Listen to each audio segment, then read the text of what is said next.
Rafa, você é um founder que eu conheço bem da história, que tomou uma decisão um pouco menos comum do que a gente está habituado a ouvir, né?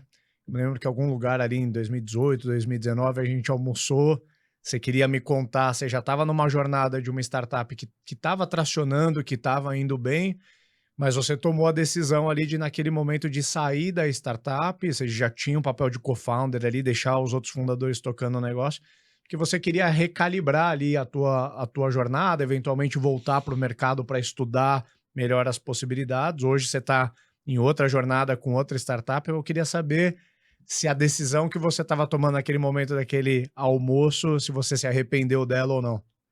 Cara, me arrependi zero, e talvez tenha uma nuance aí que, assim, eh, eu precisava dar o step back, e eu acho que as pessoas se apegam muito, às vezes, a coisas pequenas, né. Se o step back era para fazer como eu fiz, que foi passar por algumas escolas relevantes e depois empreender, ou empreender com outra coisa direto, eh, é o de menos, assim, mas o importante eu acho que é esse tópico de, cara, o negócio ele tá num ritmo incremental, você não vê uma maneira de aquilo ficar do tamanho que você gostaria, e só porque, sei lá, tá dando lucro, ou porque chegou numa determinada dimensão, ou porque, eh, tá dando certo até certo ponto, você se apegar e morrer abraçado naquilo, assim,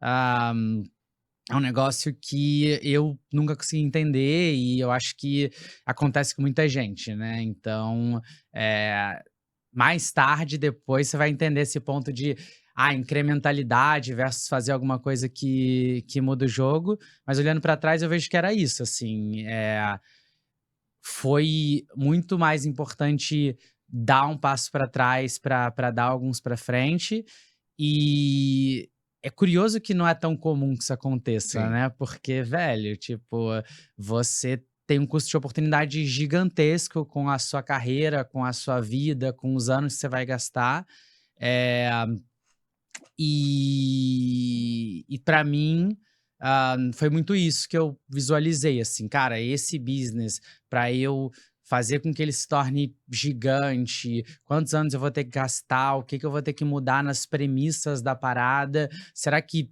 não faz mais sentido, tipo, eh, começar do zero, outra coisa que cuja natureza, by design, assim, tem Aham. mais potencial de crescimento? Será que eu não vou chegar mais rápido onde eu quero?" E eu acho que isso depois você acaba se aplicando ao micro também, né, quando você tá tocando tua empresa e você vê diferentes oportunidades e você fala: "Tudo bem, essa aqui é desconfortável, porque eu tenho muito menos dados a respeito, mas essa daqui pode me fazer crescer 5, 10 vezes, enquanto aquela dali vai me fazer crescer 10, 20, 30%." É um exercício de maturidade e de desapego que o César conhece mais founders do que eu, inclusive. Não sei se ele já viu essa trajetória. Eu, particularmente, nunca conheci. A gente fala muito sobre a janela de oportunidade de founders, que é uma coisa que o Rafa comentou aqui, que eventualmente você fica 5, 10 anos preso num negócio que não era o negócio da sua vida, você está não se permitindo ter a chance de um dia construir algo grandioso. E eu brinco também que às vezes eh, se você tem ali um Fusca e você pode marretar ele, você falou de mudar as premissas do negócio, você pode marretar ele até ele ficar parecido com um Porsche, mas ele é um Fusca, ele não vai virar um Porsche. Talvez se você quiser ter um Porsche, é mais fácil você construir o Porsche do zero do que você ficar marretando um Fusca tentando fazer ele virar uma Porsche, né? Eu Sim, adorei a sim. metáfora, é exatamente isso, cara. Geralmente você vê histórias de, quebrou, né? Então, Aham. com certeza tem algum evento que levou ele a essa reflexão, né? A gente vai discutir um pouco sobre isso, levou essa reflexão e falar, cara, vale a pena essa jornada, né? Ou seja, ou eu preciso mudar, né?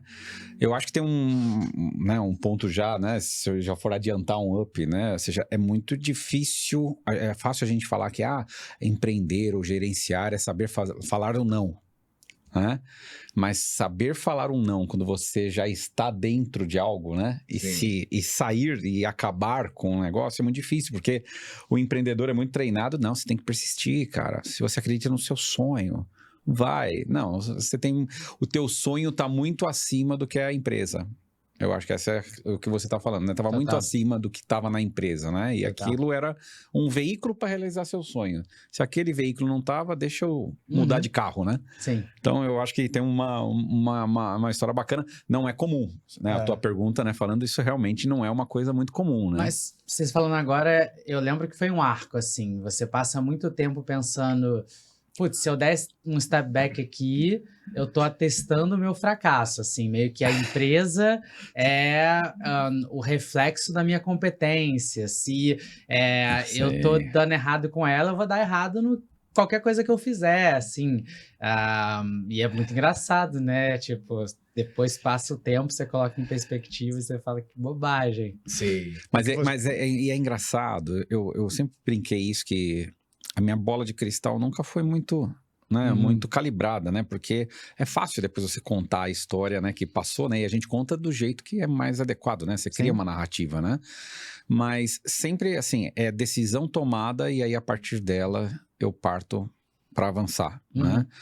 Talvez se você tivesse feito, né? Se a gente pudesse ter os multiversos, né? Talvez se tivesse continuado, talvez também pudesse dar certo. Né? Mas você teve a coragem de tomar uma outra decisão e hoje você tem uma outra história para contar, uma jornada que, cara, também está sendo bem sucedida. Né? Tem muito do founder aqui. Né? Ou seja, é o quanto que o founder acredita naquilo que ele está fazendo. E talvez em algum momento você, ao questionar se aquilo que você estava fazendo era o que realmente te levaria onde você queria, a melhor decisão foi, cara, deixa eu puxar essa tomada aqui rápido e partir para outra, né? Então isso é muito, muito legal. Parece que a gente já está no meio do episódio, nem fizemos ainda o merchan ainda. Vamos fazer o merchan e cair para dentro. Então, se você está ouvindo aí o Startups and Down, saiba que a gente é um podcast que tem a ambição de ser o programa de cabeceira aí de quem empreende. A gente tem mais de uma centena de episódios gravados onde eu e o César, a gente, como co-host, escolhe falar dos assuntos mais delicados da jornada de uma startup, de uma empresa. Então, a gente tem episódio falando sobre M&A, sobre dissolução de sócios, sobre como criar um programa de stock option, como construir as áreas da empresa e por aí vai. E esse ano de 2024 a gente inaugurou um quadro onde a gente convida outros empreendedores para virem aqui compartilhar as suas histórias, principalmente trazendo o que é o cerne do programa, que é a gente tentar extrair o que são os downs, não para enfatizar a tragédia em si, mas para a gente tentar extrair os aprendizados que aquele empreendedor teve com isso, para a gente decupar isso no nosso episódio e entregar isso para você que nos escuta, né? A gente acredita que é muito a partir do down que os maiores aprendizados são gerados. Normalmente um grande down precede um grande up, desde que a gente consiga sobreviver àquele down, né? E normalmente o tamanho do down que a gente suporta é mais ou menos o tamanho do empreendedor que a gente é. E a gente está aqui hoje com o Rafa, é Rafael Dix-Clay, né? Que hoje é empreendedor da BART, mas que eu conheci ele já de outras jornadas. Acho que a gente acompanha a jornada um do outro já há bastante tempo. Trabalhou em um concorrente meu, inclusive quando eu o conheci, ele trabalhava na Rive, que é uma empresa de BH que nasceu fazendo algo parecido com a Ramper. Ali a gente teve a nossa primeira interação, mas empreendeu com outras coisas também antes de chegar na BART. Aí, Rafa, acho que seria legal você contar um pouco, acho que você tem até curiosidades dessa tua história do seu início de jornada. Como que você caiu nesse universo de startups e o que foi te levando a empreender pela primeira vez aí? Boa, cara, boa. Pois é, inclusive acho que eu posso passar por quando a gente se conheceu, né? Mas assim, sou carioca, o sotaque já deu uma misturada porque eu morei em BH, como você mencionou. Eu fiz faculdade de literatura com habilitação em grego e latim antigo, então assim, totalmente outra pegada. E assim, eu gostava muito, em alguma medida, empreendi em algumas coisas de literatura. Eu era o cara de fazer assim, muitos projetos e tudo mais. Então, até um exemplo rápido que eu lembrei um dia desses. Assim, eu com acho que 18 anos, primeiro ano de faculdade, tinha coluna em determinadas revistas relevantes, que eu era o cara de pau suficiente para poder mandar e-mail para autor gringo, entrevistar e tudo mais. Então, assim, a galera não se tocava, e eu nem sabia o que era prospecção na época, mas a galera não se tocava que se você fosse perguntando para as pessoas, você conseguia o e-mail da galera e você passava uma entrevista por e-mail e fazia, seja você quem fosse, porque eu não era ninguém, né? Mas os meus colegas dessa época, os bons colegas dessa época, hoje são acadêmicos, dão aula em Stanford, na Universidade de Chicago, tipo, foram longe nessa trilha, né? Só que eu fui pai no segundo ano de faculdade. Então, o que aconteceu foi que eu precisava ganhar dinheiro, tudo mudou. Eu já estava um pouco incomodado com o quanto que o meio acadêmico demanda steps muito sequenciais de mestrado, PhD, o que você faz, o que você deixa de fazer. Sim. Eu lembro que uma vez um orientador meu falou assim, cara, você tá indo muito rápido com as coisas, você tá com 18 anos, já tá escrevendo pro segundo caderno do Globo, tipo, você não tem medo de se queimar, tipo, não é melhor você ficar fechado na bolha primeiro pra depois, quando você tiver total certeza do que você tá falando, aí sim você escrever pra fora. Então a mentalidade é anti-startup, né? Anti-lean. Mas o que aconteceu foi que eu tava no meio da faculdade, eu tinha começado com um pouquinho mais novo, com 17, precisava ganhar dinheiro, a minha cabeça na época era, putz, literatura não vai dar grana, provavelmente eu preciso fazer alguma coisa que eu vou gastar 4 anos, e como é que eu faço nesse meio tempo, tipo... E aí eu descobri que tecnologia, depois de algumas tentativas e erros, tipo concurso público e afins, eu descobri que tecnologia não precisava de faculdade. Eu achei incrível, né? Achei maluquice, mas bacana. Se não precisa de faculdade, não precisa de faculdade. E eu participei de um programa para entrar em startups. Entrei na Outbound, que depois lançou a Reeve lá em BH. Mudei para BH para poder trabalhar. Foi, assim, super intenso, porque, por exemplo, quando eu estava nesse programa, eu pegava ônibus toda quinta-feira e voltava para o Rio, tipo, segunda-feira, para poder, né, fazer essa jornada.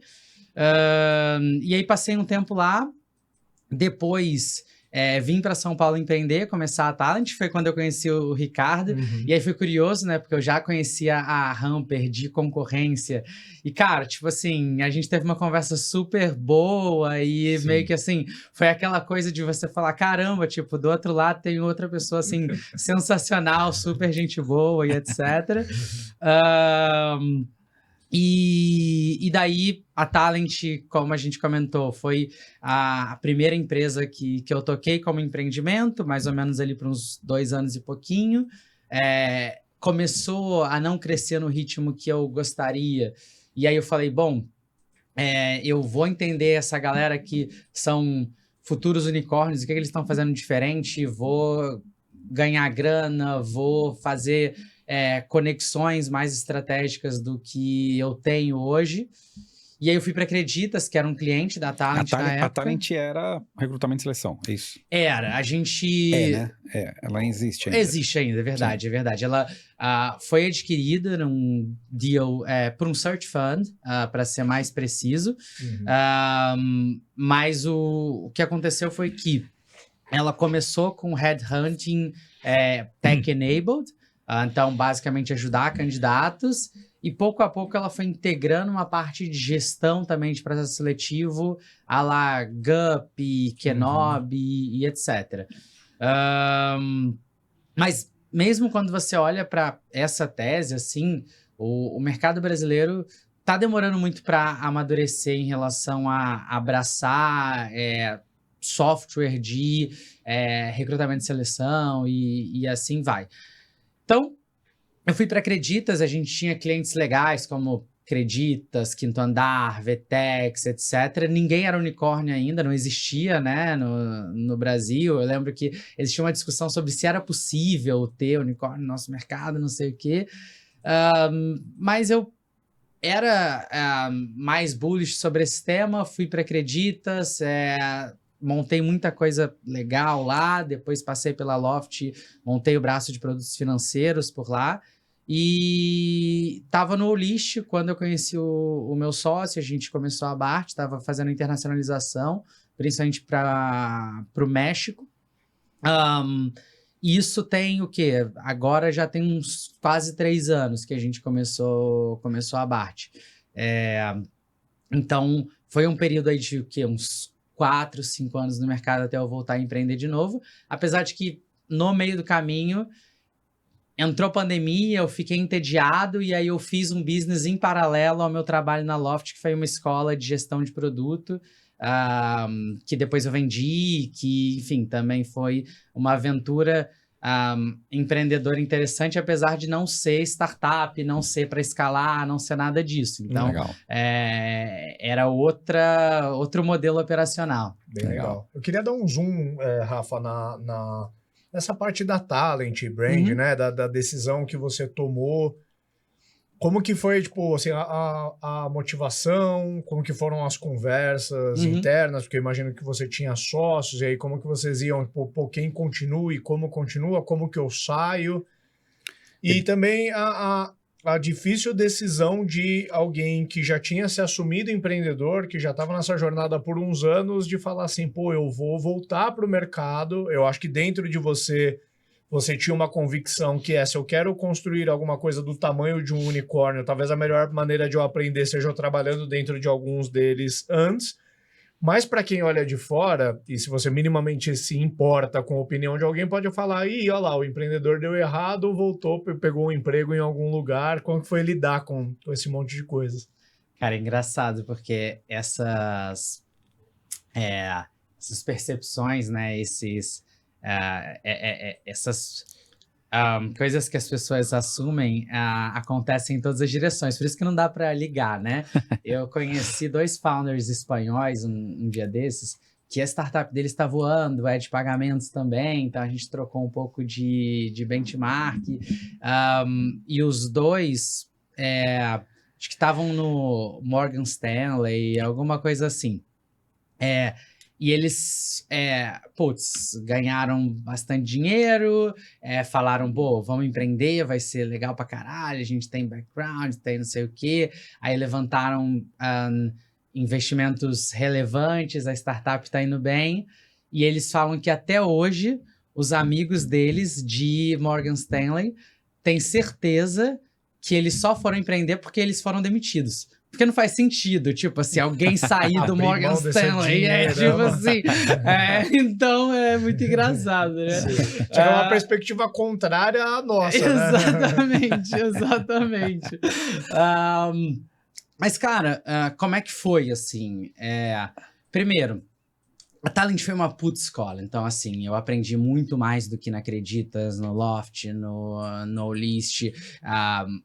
Apesar de, cara, respeitar pra caralho todos esses lugares que eu passei, ter sido essencial, assim, pro profissional que eu sou hoje. Eu acho que me trouxe peças que eu não teria na Talent, mas eu acho que, sei lá... O pesado foi na Talent. O pesado 70%, 80% do profissional que eu sou. Eu desenvolvi... Cara, na escassez, no sofrimento, na parada de você realmente ficar ali empurrando um negócio que é muito mais difícil do que quando você tem grana, time, branding e tudo mais. Dito isso, a gente era muito bom de execução, era muito bom de vender, e isso foi jogando para debaixo do tapete uma série de problemas em relação ao modelo de negócio, em relação à proposta de valor e etc. Porque você vai adquirindo cliente, vai, tendo no primeiro momento, né, um impacto de churn que ele é muito pequeno versus o que você consegue trazer de crescimento. Então, o problema ele acaba sendo disfarçado. Cara, o que eu sabia fazer era vender, era operar. Eu não sabia o que era de fato, uma trajetória o VC track, assim. Uhum. Então, quando a gente começou a empresa, não existia nenhuma malícia em relação a, cara, o que é um business VC backable e assim vai. A gente chegou a levantar um pequeno cheque com anjos que, cara, eram ainda mais despreparados do que a gente. Mas, assim, depois foi bootstrap, e a startup se tornou lucrativa rápida, a gente começou a crescer com as próprias pernas. Só que no momento em que eu comecei a entender a possibilidade de captar investimento e o que os investidores levariam em conta, eu comecei a perceber que a gente não levou em conta nenhuma das premissas importantes para fazer um business realmente gigante. Demandaria, assim, mudar muita coisa. E como a gente tinha tração, talvez eu até conseguisse levantar uma rodada, mas eu estaria me comprometendo com um negócio que nem eu mesmo acreditava que, na essência, podia ficar gigantesco, assim. Podia ser um business de bilhões e bilhões, assim. E aí isso foi me corroendo, assim. Eu acho que nem todos os sócios tinham a mesma necessidade de fazer um negócio tão grande assim. E aí eu acho que eu passei por um bom período, como eu disse, de, sei lá, negação, assim, até o momento em que eu decidi dar o step back, assim, mas... E como que foi isso? Porque você deu o step back, mas você era sócio da empresa, Uhum. né? Eu abri mão de toda a participação que Você eu abriu tinha. mão de participação. Entregou isso aí. Facilitou as conversas. Facilitou a conversa com todo mundo. Uhum. Legal. E teve, assim, partiu de você? Foi numa conversa com seus co-founders? Como é que era a composição? Era só você com mais um, mais dois? Quantos que eram? Boa. Cara, nós éramos 4, partiu de mim, um dos sócios já tinha saído. Existia um sócio principal ou era meio dividido igual entre vocês? Era meio dividido igual, e aí um dos sócios, na verdade, já tinha saído, apesar de que ele fez um acordo para não precisar abrir mão de tudo e etc. Tá.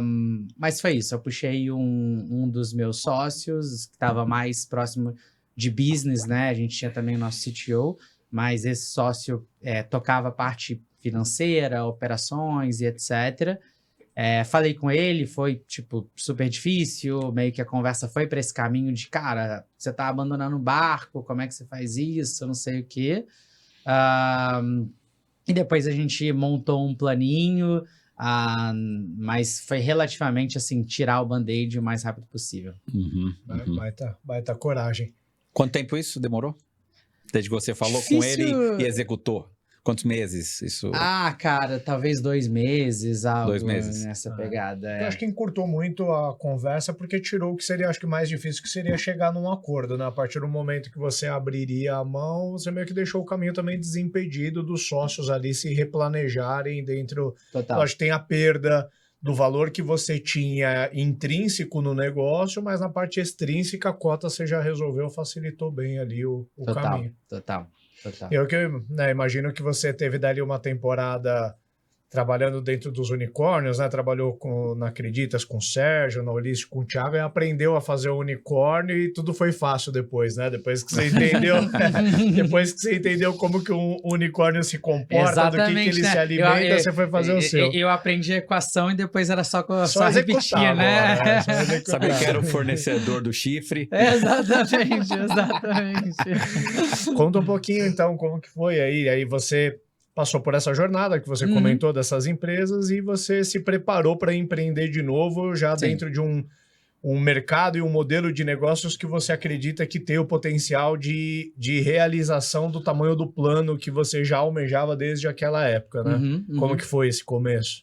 Da BART, especificamente? Isso, entrando um pouco mais na história da BART. Assim, na verdade não foi tão estruturado assim. Conta a história bonita. Super pensada. Pois Realmente tem alguns que são conta real mesmo. Eu tinha a cabeça de que, cara, eu viria a empreender de novo assim, num futuro breve, né? Eu já estava no mercado, como eu disse, há uns 4, 5 anos. Mas eu ainda não estava com a cabeça formada em relação a fazer aquilo naquele momento específico. A gente começou a partir do iniciozinho de 22. Você não pensava em empreender ainda, de novo? Não. Ok.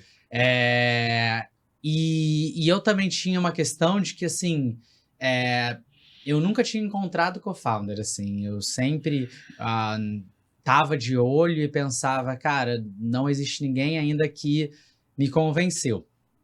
E aí eu recebi o contato do Caetano, que é meu co-founder hoje.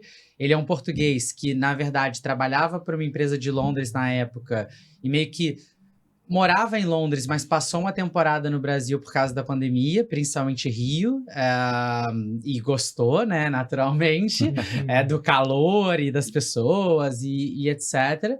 A Tractable, que era essa startup de AI que tinha virado unicórnio há pouco tempo, antes do hype de AI, etc., já tinha virado mais corporativa. Ele botou na cabeça que ele queria vir para o Brasil e começar uma fintech aqui. Me passou uma mensagem no LinkedIn, muito curioso, mas na verdade veio de uma indicação de uma amiga em comum que trabalhou comigo na Loft, que hoje é a nossa head de operações, a Marcela. E daí a gente começou a conversar e eu fui me convencendo a antecipar o passo, mas eu estava super feliz no Olixo, eu estava super empolgado com o projeto, eu tinha me juntado há pouco tempo, eu tinha explicado pro próprio Thiago que, cara, eu pensava em voltar a empreender, mas não ia ser tão cedo. Você estava, inclusive, criando uma projeção do seu nome, da sua carreira, como alguém de produto, né? Sim, Acho que teve sim. até essa parte que você passou rapidamente, mas eu te via construindo, principalmente nesse momento que o assunto produto estava bem hypado, você se posicionando como um dos Total. nomes fortes no Brasil sobre isso, né? Assim, acho que você levou para um ponto de construir meio que uma carreira de executivo, né? Sim. O ponto é que eu nunca vi como algo excludente, porque produto é essa disciplina super generalista que te ajuda pra caralho a empreender, assim, que em alguma medida tem uma dinâmica de empreender dentro da empresa e óbvio, assim, que cada empresa vai chamar uma coisa diferente de produto, mas o que eu fiz na Acreditas, na Loft, no Olixo, normalmente era criar alguma coisa do zero, tocando tanto tecnologia quanto business, então era muito parecido. Você tocou empreitadas dentro dessas empresas, né? Eu me Sim. lembro que quando você estava na Acreditas, a gente se falava bastante, você estava abrindo meio que uma célula de uma nova proposta de valor da Acreditas. Não era no core, talvez isso até tenha vindo a se tornar core depois, porque é uma linha que eu sei bastante importante, que é a linha B2B deles, Exato. Mas você estava modelando isso lá dentro, né? Exato. Tava meio charmoso dar esse verniz, mas meio que empreendendo dentro de outras empresas, né? Sim. Se tornou a principal business unit até eu sair, e depois eu acho que deixou de ser, mas de fato, assim, tirou o negócio praticamente do zero até se tornar a principal linha de receita. E aí era até curioso, porque na verdade, eu sempre gostei muito de ensinar, de dividir conhecimento e tudo mais. E eu, formalmente, estava muito mais como um general manager ali na Acreditas do que como produto. Só que eu via que, tipo assim, se eu tentasse ensinar nesse ângulo para fora, o pessoal não ia consumir muito. Aí eu vi que o produto estava no hype, eu empacotei como produto e aí virou uma escola de gestão de produto, mas nem era para ser exatamente. E eu sempre liguei muito pouco pro nome, assim, mas eu via que colocar um nome, colocar uma categoria, etc., facilitava muito vender curso. Mas assim, a gente se conheceu e a gente decidiu conversar com alguns investidores até um pouco sem compromisso, assim. E, cara... Antes mesmo de ter um produto, uma atração... Total, a gente inclusive mas tinha... para validar a temperatura ali. Inclusive, assim, o PowerPoint que a gente fez foi um PowerPoint bem questionável, assim. Só que... a gente não gastou tanto tempo nele. Cara, já era virando 21, 22. Tá. Acho que, na verdade, a gente teve essas conversas em O 21. bom ali pós-pandemia mesmo. Teve essas Naquele conversas momento. no final de 21. E meio que o cheque mesmo caiu início de 22. Dito isso, quando a gente vai conversar com o mercado, as coisas já estavam começando a parecer que iam esfriar, mas para um pre-seed, com gente com background legal e etc., a galera mostrou muito apetite. Então, assim, a gente fez o pre-seed em 10 dias. E aí a gente levantou com... Mas você já conhecia os fundos também, né? Cara, nem tanto, não nem tantos. tanto. Por Ok. exemplo, a história do fundo que liderou a rodada é uma história muito curiosa. A gente vai entrando em histórias aqui. A gente estava conversando com alguns fundos e a gente conseguiu conversar com basicamente todo mundo pelas pontes que eu tinha aqui, pelas pontes que o Caetano tinha, tanto de Tractable quanto, dele ter feito o MBA com vários empreendedores que depois fizeram business relevantes, etc. Mas especificamente a Venture Friends, que foi esse fundo, e é um fundo europeu, baseado na Grécia, etc., foi porque tinha entrado um novo analista na empresa, o Fivos, hoje ele é Principal. Ele estava assim, sedento por achar deals para poder investir. E aí ele estava numa balada com uma namorada da amiga, com a amiga da namorada dele. E ela falou: eu trabalhei na Tractable, inclusive tem um ex-colega meu que tá levantando uma rodada agora. Ele falou: me apresenta.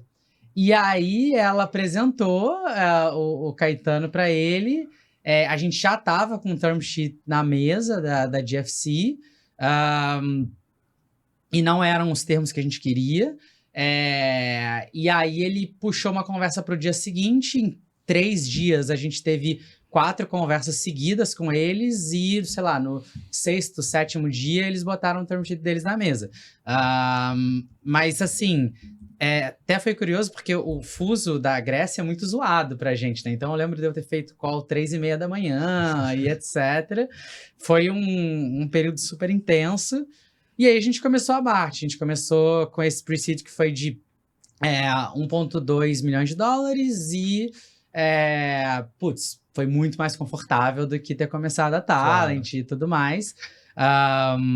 Mas é isso, um mercado multitrilionário que a gente foi tateando aos poucos. A tese era diferente no início, hoje em dia assim, já está muito mais clara. E a gente, assim, teve um primeiro ano bastante pesado, em que a gente foi, de 0 para 50 mil de faturamento mensal. E depois nos, sei lá, 18 meses seguintes, a gente foi de 50 mil para quase 10 milhões mês, assim. Então, teve um determinado momento que a coisa engatou, assim. E o que você naturalmente consegue olhar para trás e ver a comparação? O que vocês acham que vocês estavam fazendo nesses 18 meses? É claro, como a gente brinca, imagina os primeiros 12 meses tentando furar para achar onde tinha petróleo, né? Eu imagino, depois que vocês acharam Tava vazando. piscinão, aí foram 18 meses extraindo aquele petróleo, mas deixando a metáfora de lado, como que foi esse primeiro ano? O que vocês aprenderam também? Cara, então, eu acho que uma coisa que produto ensina muito, né? A carreira de gestão de produto ensina muito, você não se apegar a algo que começou a dar certo. Então, assim, o tempo inteiro do primeiro ano, e na verdade eu acho que o tempo inteiro até hoje, a gente está sempre disposto a dar um passo para trás, a abrir mão do que a gente já construiu, a queimar os navios, a entender se, mesmo que, você já tenha construído determinados ativos, quando você olha para frente, a melhor opção de fato é continuar fazendo o que você está fazendo. Então, acho que assim, o primeiro ano, foi um ano em que a gente sempre esteve muito aberto a falar, cara, beleza, o que a gente está respondendo como grandes perguntas do nosso mercado e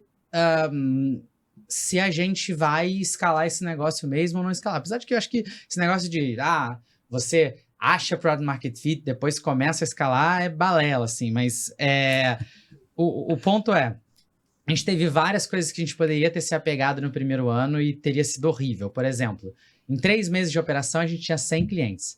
Cara, esses 100 clientes não faziam dinheiro nenhum pra gente. Era uma merda. Pra você ter ideia, do jeito do tamanho que a gente tá agora, a meta do ano que vem é adquirir 43 clientes. Então, assim, tipo... Teve um shift de tamanho de cliente. Teve um shift de tamanho de cliente, teve um shift de que proposta de valor que você está fazendo, para qual take rate você consegue pegar.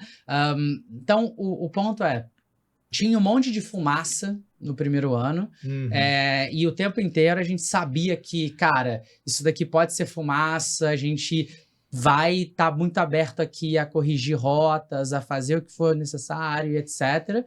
E aí eu acho que o que aconteceu foi muito isso, assim, a gente até cresceu devagar ali, foi até os tais 50 mil de MRR, com uma primeira, talvez segunda ideia que começou a dar uma mínima tração ali, mas a gente começou a crescer mesmo no momento em que a gente ajustou para outro lado e entendeu que o outro lado funcionava. Então, foi um primeiro ano super duro, porque apesar da gente ter levantado, o mercado esfriou, tipo, as expectativas aumentaram muito, a gente via o runway, via que a gente tinha prazo de validade para existir, para morrer, meio que assim... E é um pouco isso, né? Você tá crescendo, sei lá, em um ano de 0 até 50 mil e você tá vendo que você... cresce 5 mil num mês, cresce 10 mil no outro, você não consegue conceber como é que, sei lá, em 6 meses, em 12 meses, você vai estar crescendo 1 milhão no ano. Nesse assim. momento te deu um déjà vu? Falar, será Cara, que eu entrei em outro processo que eu vou acabar me arrependendo? Eu acho que não tanto, mas eu acho que... Você acreditava muito no mercado novo e sabia o tamanho dele. E talvez não tinha... Mas ficou um pouco naquela questão de, será que a gente vai encaixar? Eu acho que ainda tinha muitas premissas a serem testadas, né? Diferente da Talent, que eu imagino que você já tinha testado bastante as premissas e fala, cara, acho que esse negócio tem um limite. O da Bart, você tava só pondo o pé na água ainda nessa etapa. Agora que vocês me fizeram pensar, acho que a questão era um pouco outra. Acho que a questão era a seguinte. A gente... levantou um primeiro cheque, a gente estava vendo um time muito forte trabalhando, eu e o Caetano começamos a entender que a gente trabalhava muito bem como sócios, e eu acho que a gente foi descobrindo que o nosso modus operandi era bom, mas o tempo inteiro a gente sabia que, cara, você começa uma startup com muito mais possibilidade de dar errado do que dar certo. Então, assim, normal que a conta não pareça fechar e que, tipo, você não consiga conceber como é que o número vai cruzar, porque esse negócio, estatisticamente, tem tudo para dar errado. E ok, tipo, a gente começou a empresa sabendo que tinha tudo para dar errado. Isso é legal, isso é um aprendizado importante, porque mesmo você tendo, né, acariciado o chifre de vários unicórnios, né? Você ajudou vários deles e você tendo toda a experiência que você acumulou, tudo, você ter essa consciência de que, né, o que eu tinha feito no passado não vai garantir aqui que esse negócio vai dar certo, não, né? Ou seja, total. Eu não tenho e, cara, talvez dê errado, né?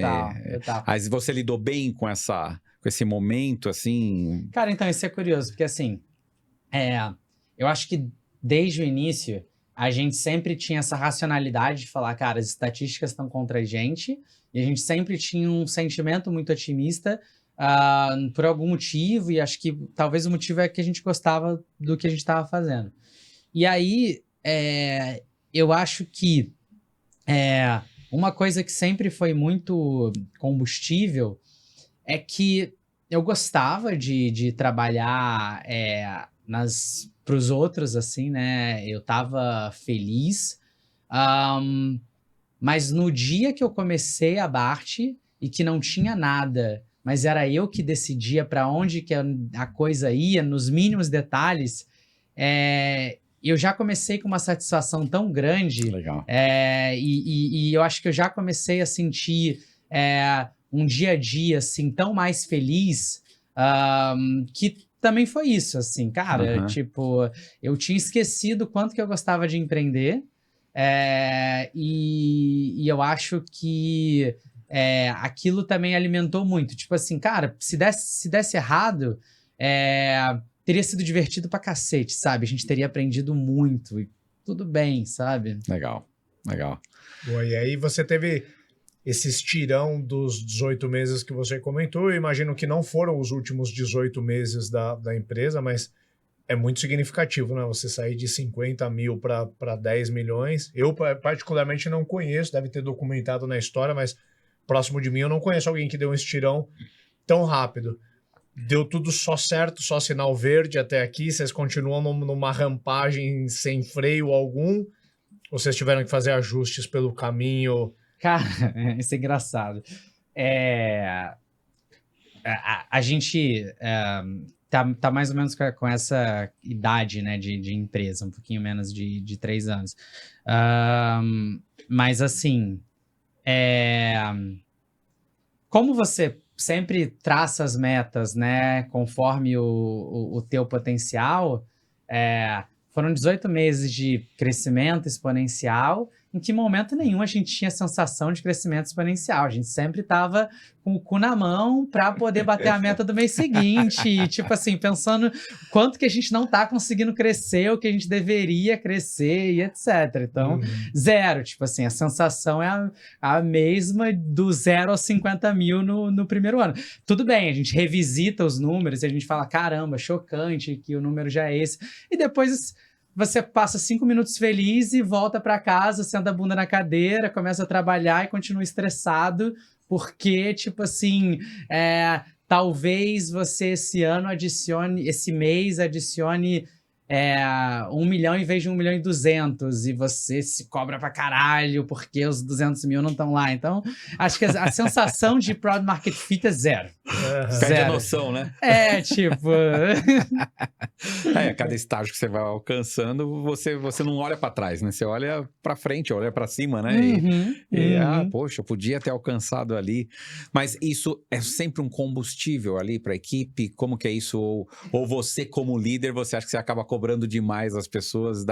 A celebração é boa? Porque eu tinha um investidor que falava assim para mim, César, é melhor eu te dar uma meta de 50 e você fazer 37 do que uma meta de 35 e você fazer 36.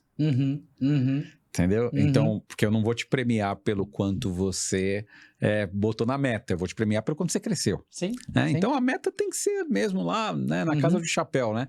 Como é que vocês lidam com essa questão, assim, de ter crescido tanto, mas ter colocado números e, não alcancei, mas a celebração, Sim. Porque, cara, é uma jornada bacana pra caramba com a galera, né? Sim, sim. Como que foi isso internamente? Cara, isso é curioso. Você eu celebra acho que a bem? gente... Você como líder, você celebra bem ou você acabou o mês, já começa do zero, galera, vamos lá? Acho que a gente não tá no ponto ótimo. Eu acho que, sei lá, a gente tira um 7. Pra nós, você não tá no ponto Porra, ótimo. queria eu ter colocado um dinheirinho lá atrás. Não, em termos dessa gestão, né? Já diz muito a sua frase. Não, então, mas eu acho que nesse aspecto de, tipo assim, calibrar essa coisa de se cobrar versus comemorar, etc., a gente tira um 7, tira um 6,5 e etc. E eu vou explicar por quê, assim. No dia a dia, a gente tem a gente é muito paranoico. E a gente se cobra muito. Para você ter uma ideia, como a nossa receita ela é um take rate do faturamento dos nossos clientes, é muito comum, tipo, ser 11 da manhã e ter, tipo, o meu diretor de vendas falando assim, cara, tô mal hoje porque pela receita agora tá 11 da manhã, tipo, tá nesse patamar, provavelmente a gente vai fechar o dia mal. Tipo assim, o cara não quer... A gente tem meta de receita diária, meta de faturamento diário, e o pessoal quer botar a meta de faturamento por hora na empresa. Tipo assim, E então... complicado, né? Não depende de você, né? Depende do cara não vender. não depende. É super lagging, assim, é super lagging. Então existe esse nível de obsessão e de paranoia, e de cobrança e etc. E assim, dito isso, a gente... tenta comemorar e meio que sai uma comemoraçãozinha ali, sorrisinho meio... de lado, assim, um né? sorrisinho de lado e não sei o quê e tudo mais. Por que eu não acho que esse é o melhor modelo? Por que eu acho que, tipo assim, a gente tem que sair do 6,5, 7 pro 9, pro 10, etc. Porque, por exemplo, a gente fala muito de senso de urgência na empresa.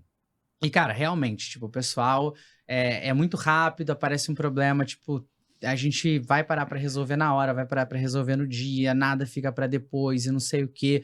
Então, tipo, a princípio parece que tá tudo lindo. Só que a gente brinca que às vezes a gente só tem senso de urgência pro que de fato é imediato. Aquilo que a gente sabe que a gente tem uma deadline, mas existem 2 meses de deadline, e a gente deveria estar plantando a partir de agora, a gente não tem tanto senso de urgência assim.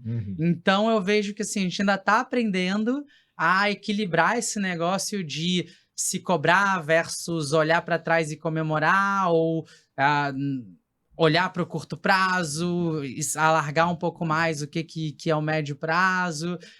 Tá sendo um processo de aprendizado. Boa.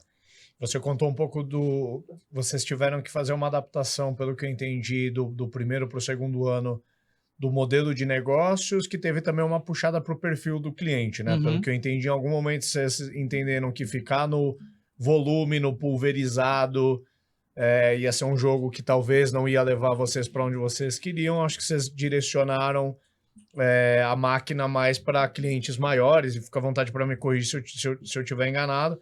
Mas aí queria saber, dentro dessas decisões, quais foram as consequências, porque isso sempre puxa uma série de coisas a reboque. Mudou o modelo de negócio, mudou o perfil de cliente, muda canal de marketing, muda estrutura interna. Eventualmente, o perfil de vendedor que você tinha para fazer no pulverizado não serve no Enterprise. Às vezes, até a gestão que servia no pulverizado não serve no Enterprise. Se você puder contar um pouco... Nada serve, assim. Nada serve. Dá quase que tem que mudar o nome da empresa. Exato. Bom, acho que é bom dar um contexto do que é a proposta de valor hoje, para o pessoal entender os tópicos mais táticos que eu vou trazer depois. A Bart hoje ela é uma infraestrutura de pagamentos ultra flexível.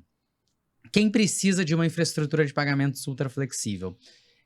Players que acabam fazendo o que a gente chama de facilitação de pagamento, ou seja, o César me apresentou a Eduz, que é uma plataforma completa para criadores de conteúdo, e uma das formas da Eduz monetizar é ter ali as transações passando por ela. Só que ela não é uma plataforma de pagamento do zero. Sim. Ela usa um parceiro, uma infraestrutura, como é o caso agora da Bart, que está entrando lá, e a gente já pensou o produto com a flexibilidade para esse cara, que ele não está vendendo para o consumidor final dele. Ele está montando, através da nossa infraestrutura, o próprio produto de pagamentos dele, para a empresa, abaixo do guarda-chuva dele, vender para o consumidor final. Quando você tem essa camada, essa complexidade, você tem muita oportunidade de monetização. Então, assim, você ter um rebate diferente, customizado, inteligente, com cada um dos seus produtores de conteúdo, faz muita diferença para o desempenho do teu business. E depois tem pontos mais operacionais, do tipo... Cada produtor de conteúdo vai ter um pricing, vai ter uma regra de antifraude, vai ter um tempo de repasse do dinheiro, vai ter regras diferentes que demandam todo esse back-office. E quando você olha para as infraestruturas típicas de pagamento, elas são as empresas que também são as empresas de maquininha. Então, ela não foi pensada com essa complexidade. Ela foi pensada com, cara, vou fazer o job to be done de processar um pagamento de uma pessoa que quer vender para o consumidor e ponto. Então, esse é o primeiro tipo de cliente que a gente atende. O segundo tipo nada mais é do que a empresa normal, que pode estar vendendo para o consumidor final e ponto, só que ela é uma empresa muito maior. Então, a gente acaba atendendo grandes empresas, porque elas têm uma complexidade maior e elas demandam mais flexibilidade. Vou dar um exemplo. Cara, você tem uma Monte Carlo da vida, nosso cliente tem vendas tanto no site, quanto na maquininha, quanto no time de vendas, mandando link de pagamento. Como que todos esses canais se conversam? Como que você usa a informação que você capturou na maquininha para botar um pagamento recorrente no cara ou fazer um cashback para o site e fazer ele comprar também no seu site? Então, as infraestruturas legadas, elas são muito rígidas para que esse cara consiga fazer esse negócio dar certo. E calha, assim, ser um mercado trilionário, graças a Deus. Para vocês terem noção, se a gente pega o P&L, assim, dos 4, 5 grandes bancos Brasil, porque no B2B o BTG também é muito relevante, a gente está dizendo que o B2B faz mais dinheiro do que o B2C. Então é uma oportunidade maior que a do Nubank. No B2B, esses caras juntos, eu não estou falando de TAM, eu estou falando do que eles já fazem de dinheiro. Eles originam mais ou menos uns 3,5 tri de reais, e aí eles não dizem exatamente quanto eles monetizam, mas se a gente pegar um take rate, metade do nosso take rate hoje, isso já geraria para a gente, com o market share que o Nubank tem, que é uns 15%, uma receita de uns 30 bilhões ano, que é a receita do Mercado Livre, empresa mais valiosa da América Latina, assim. Então esse é o tamanho da oportunidade, só Brasil.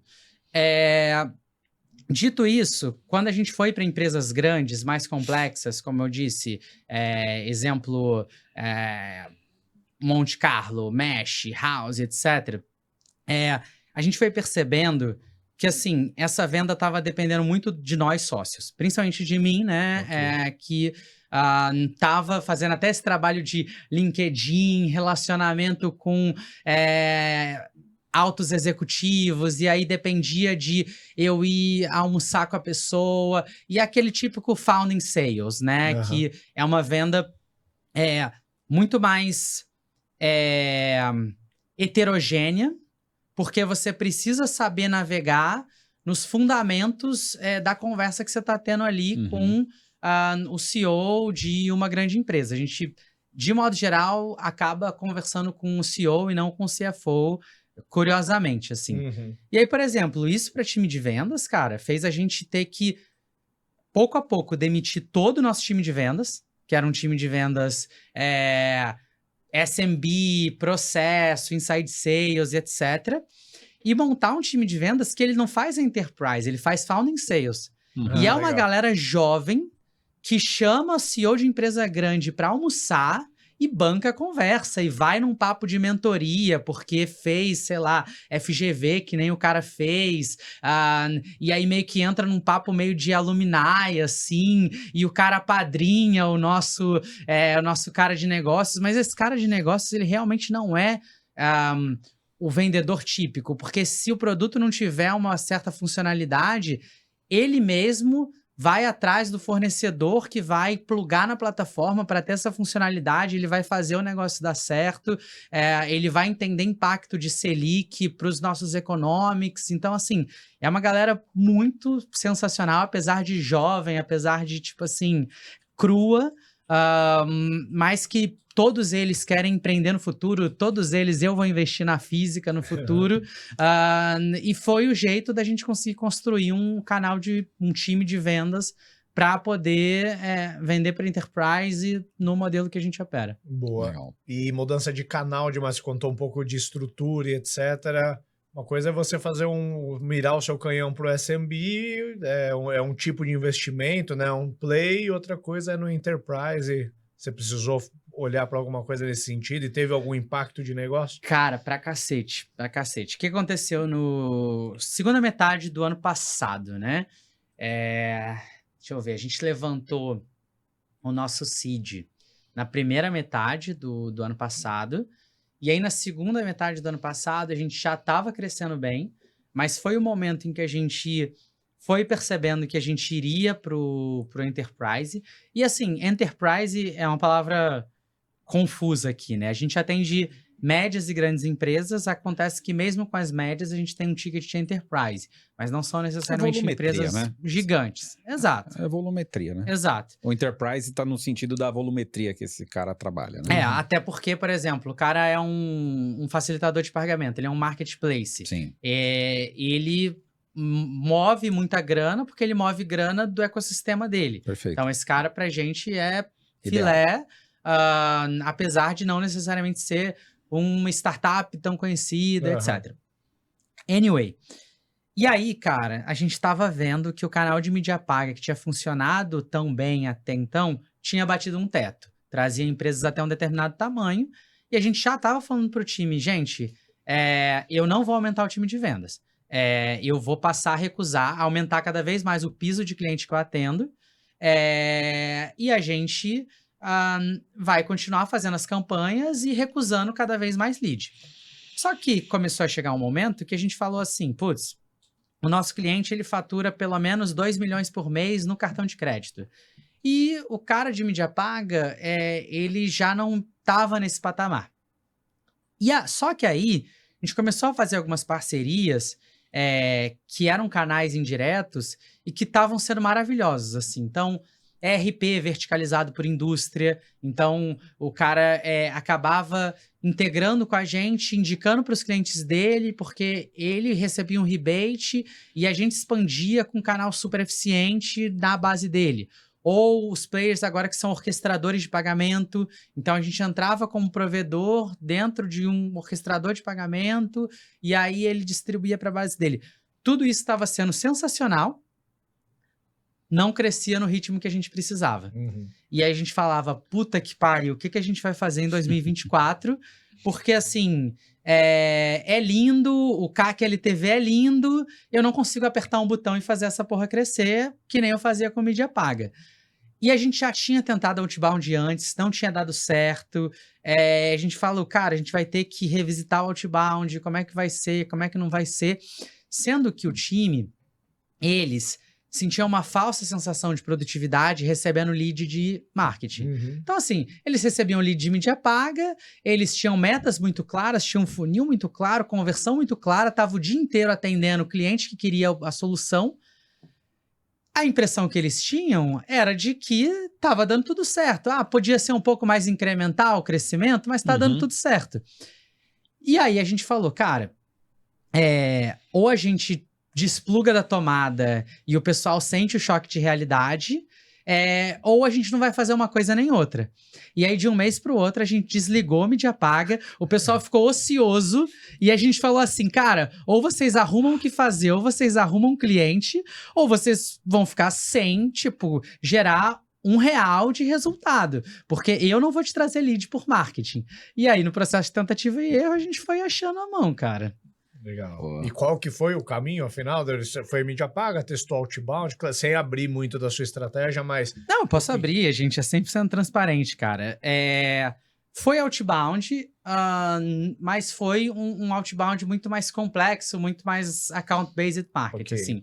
E é engraçado porque, tipo assim, várias pessoas me falavam assim, por que você não faz account-based marketing? E eu falava assim... Defina o que você quer que eu faça de step by step. Porque isso é uma palavra genérica, né? Com Tipo certeza. assim, que não significa absolutamente nada, né? Então, tipo, a gente sabia que ia ser, de alguma maneira, um outbound mais high touch, Uhum. mais intensivo em gasto, em customização e etc. Mas a gente não sabia o que ia ser. E aí, pouco a pouco, esse account-based marketing, ele foi se formando, mas ele tem uma série de touch points, assim. E ele não é um processinho tão claro de falar assim, vem isso, depois aquilo, depois aquilo. Mas, por exemplo, o que eu comecei a fazer no LinkedIn foi muito para ajudar a, por exemplo, o meu time prospectar uma pessoa ali do financeiro e eu poder chamar um papo de founder para founder com um cara que já me viu no LinkedIn e meio que fazer o top-down para a conversa ficar mais séria ali dentro, como foi o próprio caso da Eduz, né? A gente arrumar um back-channel, Muito mais inteligência, né? Muito mais, uma inspiração do que transpiração, né? Exatamente. Aí o time tem muito budget para mandar presente customizado para um monte de gente na empresa. O time contata 10 pessoas por empresa. Então, assim, são 10 contatos diferentes. Até você desistir de chamar uma empresa. A gente tem um clube de networking super exclusivo hoje, com executivos de grandes empresas, que a gente vai convidando e vai pedindo indicação de outras pessoas. A gente tem...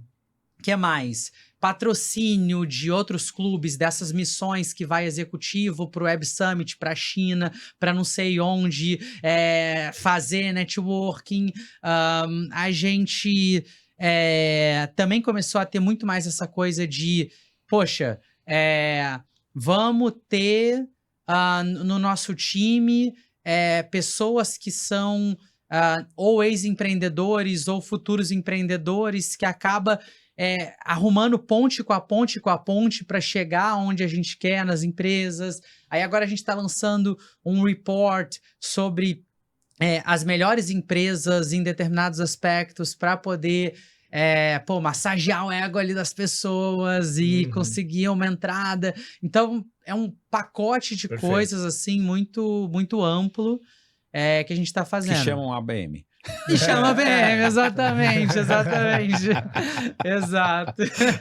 Boa. Bora puxar os ups and downs? Vamos lá. Eu vou puxar meu primeiro down. E assim, é uma coisa que eu perguntei algumas vezes, porque realmente é uma característica muito, muito importante. Eu tinha também como empreendedor, de celebrar pouco. Né? De celebrar pouco, né? E você vê que você falando, né? A gente acho que celebra... Nota 6, né? Nota 6, né? Eu acho que eu não percebia o quanto isso era importante para as pessoas, né? E tem muita gente da equipe que sente, porque eles ralaram para chegar no que você falou, no 1 milhão. Não chegou no 1.200, mas, cara, eles ralaram pra caramba, né? Total. E talvez dividir esse momento, né? Existe o momento da gente celebrar e existe o momento da gente refletir, revisar, se cobrar e reagir, né? Mas talvez ter essa separação, né? Ou seja, eu acho que nós empreendedores, né? Quando a gente tá, então, né? Também fui empreendedor, né? Tive empresas, então o problema dos meus funcionários que me reclamavam muito era, César, você não baixa a guarda nunca. Você não baixa a guarda nunca. Você, cara, tá sempre... Parece que nunca tá feliz, cara. Então, eu fechei a Mondelez como cliente. Beleza, eu já tava pensando na Pepsi, não tinha como Eu tava pensando em como que entregar também, né? Você nem fica feliz pela venda que você tá preocupado com entregar os caras, depois, né? já tinha a galera pra entregar, então eles tinham que entregar, mas você ficava assim, você não tem parece que aquela felicidade, né? Então, é uma coisa que a gente, como empreendedor, muitas vezes, né? Eu até brinco, né? Tem que dar aquele sorrisinho meio de lado mesmo, se forçar pra dar o sorriso, mas é bom pra empresa, né? Mas eu tenho um ponto sobre isso. A gente também recebe as mesmas reclamações, né? Mas eu gosto de dizer que tipo assim, a conquista do ponto de vista do empreendedor, né? Ela sempre parece aquele final de temporada de série que, tipo assim, você mata o vilão e aí você sabe que tem o próximo vilão que vai aparecer na próxima temporada. Então, tipo assim, por exemplo, a última rodada que a gente fez. Cara, fechamos a rodada tudo igualzinho como a gente queria, batemos meta do ano, não sei o quê. Aí, tipo, no mesmo dia, o dólar subiu e bateu que a Selic vai aumentar pra cacete. Tipo assim, então, você já tá com aquela coisa na barriga de que você sabe o problema que você vai ter no ano seguinte, sabe? Felicidade de empreendedor dura pouco, né, cara? Exatamente. E ao mesmo tempo, tipo assim, ao mesmo tempo que você tá batendo ali o número, você sabe da do rojão que vai vir pela frente. Mas tem uma frase, né? O meu mentor fala muito. Ontem eu estava trocando mensagem com ele, ele fala uma frase que para mim fez uma diferença. É uma história de uma pessoa que ele chegou até a querer né? Chegou praticamente para o suicídio. E no momento que ele estava ali, ele falou: espera aí. Eu tô querendo, parece que ele falou, eu tenho 2 aqui dentro de mim, né? Um que quer se matar e o que não quer, né? Que eu tô naquela... E ele voltou e ele criou uma série de teorias, mas ele tem uma frase que ele fala assim, a gente sofre pelo passado que não muda e pelo futuro que não existe. É verdade. E acaba esquecendo de celebrar o agora. Sim. Que é a única certeza que a gente tem é o agora, o que a gente pode fazer agora, Total, né? total. Então tem muitas vezes isso, a gente tá se preocupando com um negócio tão lá no futuro e, cara, agora é a hora, acabou. Amanhã, daqui a 10 minutos a gente se preocupa com amanhã, mas agora a gente tem que se abraçar e falar, cara, fechamos esse ciclo. Beleza, vamos agora partir pro problema, né? Então, eu acho que é um pouco disso, né? Eu acho que nós, empreendedores, temos essa... E eu acredito tem que ter essa muito importância, nisso, né? assim. Eu tenho certeza que, tipo assim, se a empresa tiver 100 vezes maior daqui a algum tempo, a minha satisfação ao longo do dia vai ser a mesma, assim, o meu bem-estar ao longo do dia vai ser o mesmo, assim, nada vai mudar dentro da sua cabeça, né? É isso aí. Sim. É Boa, isso aí. boa. Eu vou puxar um up quase com um down emendado, né? Eu gosto muito de um modo de pensar que ele diz que o bom, ele é pior do que o ruim. Porque quando a coisa dá ruim, fica evidente e você só tem um caminho. O ruim você abandona. O bom, às vezes ele é tipo, bom, cresce 10% ao ano, não tá ruim, mas não é bom. E você fica preso no bom. Total. E me parece que o seu modelo de pensar vai nessa linha. Você fala, cara, não tá ruim, mas eu não vou esperar ficar horroroso para eu pensar. Então a Talent aparentemente não tava ruim, mas você pulou fora. Tinha uma carreira em produto que aparentemente não estava indo mal, mas você decidiu empreender de novo. A Bart já crescendo bem, num patamar que talvez seria satisfatório para 90% dos founders. Pô, não tá bom ainda, vou mudar, desliga a mídia paga, troca os vendedores, dá para crescer mais. E ao mesmo tempo, esse ao lado é um up muito forte que eu vejo em você. O que fica de down quase como uma pergunta. Quando que vai estar ótimo, né? O que vai realmente satisfazer, né? Eu acho que isso é uma coisa... Acho que conecta com o que a gente acabou de falar, né? A gente tem que estar numa busca constante que sempre dá para ficar melhor, mas em algum momento a gente já realiza e fala assim, pô, cara, tá bom pra caramba, né? Dá para ficar melhor, mas já tá bom pra caramba. Preciso reconhecer que, pô, construí muita coisa legal até aqui. Sim. Total, cara. Mas é engraçado, porque assim... O que eu falo do ser feliz no seu dia, assim, é um negócio que também me move muito. E às vezes as coisas parecem que se contradizem, mas não, assim. Eu acho que eu já vivo a vida dos meus sonhos, e talvez eu viva a vida dos meus sonhos desde o primeiro ano de Bart. E tipo assim, a minha diversão, o meu joguinho é ficar, tipo assim, estressando a parada pra ver até onde vai, assim, mas assim, eu não tenho, tipo, nenhum tipo de crença de que o meu bem-estar ao longo do meu dia, tipo assim, do momento que eu acordo até o momento que eu vou dormir, vai ser diferente do que é hoje, assim, não precisa ser diferente. Ótimo, não, me tranquiliza, mas eu acho importante mencionar, porque isso é um presente em quase todo empreendedor, porque a gente é educado a ser assim, o triple, double, pô, eu fiz um série A, mas eu não tô feliz porque o série A de tal empresa foi 2 vezes maior que o meu, e aí eu fiz o A, já tô pensando no B, a gente é um eterno insatisfeito, mas eu acho importante você ter mencionado, eu tenho isso comigo também, que eu já vivo a vida do meu sonho também, eu já realizei assim, cara, dá pra melhorar, eu quero ver até onde isso vai, mas me permitir também viver aquilo que eu já construí. É isso aí, e se eu puder puxar um up aqui, eu acho que traz muito da sua história, os empreendedores têm dificuldade nesse desprendimento entre o desejo dele e a empresa, né? Ele canaliza todo o futuro dele dentro da empresa, né? E não consegue, muitas vezes, identificar que a empresa é um canal para uma construção de algo pessoal também, que ele está buscando, né? E aí o desprendimento que você teve né? Eu acho que foi bem legal, porque né, não é fácil ter. Não é Total. fácil ter, né? E eu acho que é uma história para muito empreendedor aqui, né? Repensar. Não estamos falando para todo mundo, né? Uma quebredeira, todo mundo desistindo agora do Todo seu mundo perdendo negócio, né? sócio. Mas eu acho que tem o quanto que eu me encaixo aqui. Porque você pode, em algum momento, até ser o veneno da própria empresa, né? Quando eu saí lá da MC1 em 2016, eu tinha um pouco de que eu não sabia se eu queria a próxima jornada. Uhum, uhum. Né? Eu já tinha feito a venda em 2014, 2016, né? Eu falei, cara, talvez eu não queira essa jornada agora, né? E a empresa tá bombando, a empresa tá super bem. Eu sei que eu estaria feliz lá, como eu tô super feliz fora, né?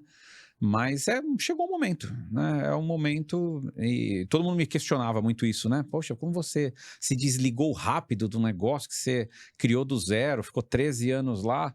Cara, meu ciclo passou ali, né? E aí agora ficam só boas lembranças e eu tô olhando para frente, né? O que eu vou construir para frente, né?